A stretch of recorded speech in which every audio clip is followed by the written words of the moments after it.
Déjà, quelle différence faites-vous entre transhumanisme et post-humanisme? Et quels sont les points clés que le public devrait comprendre à propos de ce débat?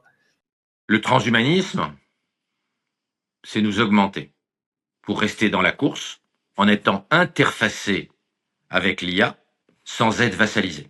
Le post-humanisme, c'est l'acceptation de notre dépassement.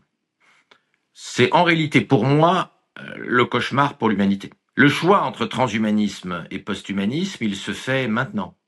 Il se fait ni en 1992, ni en 2072. Il se fait entre 2025 et 2035. Si on laisse faire une super IA très vite, l'espèce humaine va être dépassée. Alors l'IA ne va pas nous manger tout cru le 1er janvier 2038, mais le disempowerment dont je parlais va être tellement massif qu'on va passer par des scénarios à la idiocratie, en un petit peu moins caricatural bien sûr, et que en réalité nous allons être grand remplacés en douceur, avec un statut de chien domestique, d'espèce que l'on cajole, que l'on observe, mais qui n'a pas voix au chapitre. Donc, éviter le post-humanisme va être compliqué. Et on voit le débat qui a été très bien résumé par le biographe de Musk, le débat passionnel qui a opposé Musk, transhumaniste qui veut augmenter l'espèce humaine, avec les dirigeants de Google qui considèrent que les carottes sont cuites et que notre dépassement est inévitable. D'ailleurs, la biographie de Musk, la fin de la biographie de Musk est passionnante.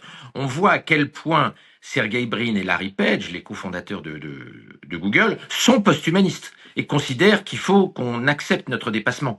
Alors que Musk défend l'idée qu'on peut sauver l'agency humaine et le destin de l'humanité. Le débat entre transhumanistes et posthumanistes, il va se développer dans les années qui viennent quand on va se rapprocher, si c'est le cas, de l'AGI. Et on va se rendre compte que, comme le disait très bien Lequin, il y a déjà plusieurs années, nous allons nous rendre compte que l'intelligence humaine est extrêmement limitée.